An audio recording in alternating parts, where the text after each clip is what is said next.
Watu wangu leo nazungumuza na legends na nikisema legends namaanisha wale watu ambao waliishi maisha ambayo yako tuna mifano yake bana. Yani wale watu ambao waliishi maisha ambayo yako na sheria kalikali, na hizi ni sheria ambazo zilikuwa zinatungwa na wazazi nyakati hizo bana. So hao ndio ma legends ambao mimi nataka nizungumuze nao bana.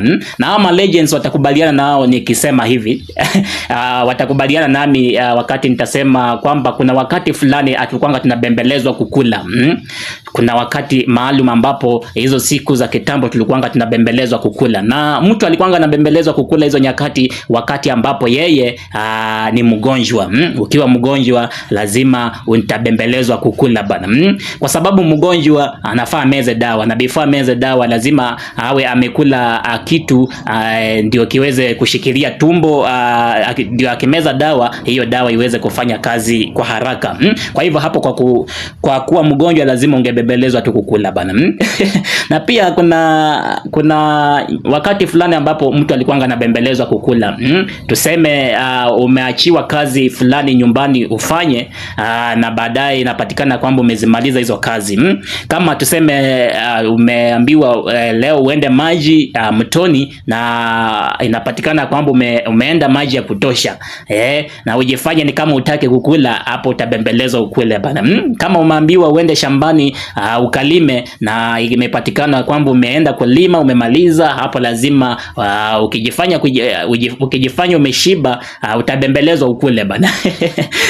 Kwa sababu hizo ndizo nguvu ambazo wanahitaji. Mtu mtiifu kama wewe ndio watu wanahitaji bana. Kwa hivyo ukisema umeshiba unawakosea bana, so lazima ungebembelezwa ukule. Kama umeambiwa uende uchunge ng'ombe na umechunga na ng'ombe wameshiba, hapo lazima ungebembelezwa tu kukula bana. Pia kuna wakati fulani ambapo mtu alikuwa anabembelezwa kukula. Tuseme pengine wageni walikuwa nyumbani kwenu, wakakula chakula, wakakula wakashiba mpaka wakasaaza. So kile chakula ambacho kimesaazwa, kama hakuna mahali ambapo watapeleka, inabidi umebembelezwa ukule. Angalau hicho chakula kiweze kupunguka, ama ikiwezekana kiweze kuisha. Kwa hivyo hizo ndizo nyakati ambapo mimi naweza kumbuka tulikuwa tunabembelezwa kukula. Sasa tufike upande wa kulazimisha kukula. Kuna wakati fulani ambapo mtu alikuwa analazimishwa kukula, na huo ndio wakati mwingine mbaya sana. Tuseme kwenu wanapika chakula, lakini wakishamaliza kukula wewe unasema umeshiba, kwa sababu pengine ulikuwa umekula mahali ukashiba. So after wao kupika ndio unasema ati umeshiba. Hapo lazima utalazimishwa kukula, kwa sababu swali linakuja, je, wewe umeona tukipika, si ndio?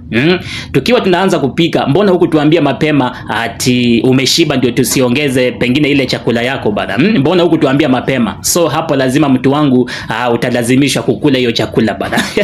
Kwa sababu kweli watapeleka wapi? Hapo ungelazimishwa kukula, na ungelazimishwa na viboko. Kwa sababu hawezi pika chakula alafu wewe ukuje useme ati umeshiba bana. Pia kuna wakati fulani ambapo tulikuwa tunalazimishwa kukula. Na wakati ambapo tumelazimishwa kukula ni ule wakati ambapo tumefanya makosa nyumbani. Tumefanya makosa nyumbani, lakini tukapigwa kwa sababu ya hayo makosa. Tukapigwa kwa sababu ya hayo makosa. Na unajua kawaida ukipigwa lazima ukasirike, lazima utakaa ukiwa umenungunika, umekasirika. So ifika wakati ambapo wameshapika chakula, wewe unasema mimi sikuli chakula, kwa sababu umeudhika kwa kupigwa. Hapo useme ati ukuli kwa sababu umepigwa, mtu wangu. Hiyo chakula utalazimishwa kukula, utakula cha nguvu bana. Kwa sababu huwezi fanya makosa upigwe alafu baadaye ukuje useme ati ukuli bana. Mtu wangu utakula hiyo chakula bana. Na pia kuna wakati fulani ambapo hakuna kubembelezwa na hakuna kulazimishwa kukula. Na hiyo wakati ni tricky sana bana. Hakuna kubembelezwa kukula wala kulazimishwa kukula. Na huo wakati pengine ni ule wakati ambapo hakuna chakula cha kutosha nyumbani. Nyumbani kumepikwa tu chakula kidogo. Hapo hata mtu hakunanga mwenye ako na haja na wewe bana. Hakuna mtu ataongea na wewe. Kama kuna tu chakula kidogo nyumbani, hakuna mtu atakuja kukubembeleza ukule wala kukulazimisha ukule bana. Kwa sababu chakula ni kidogo. Kama wewe unataka kukula ni sawa, kama utaki utatupata mbele bana. Kwa hivyo hizo ni nyakati ambazo mimi nimekumbuka kwa sasa. Mtu alikuwa anabembelezwa kukula, ama analazimishwa kukula, ama asilazimishwe au asibembelezwe kukula.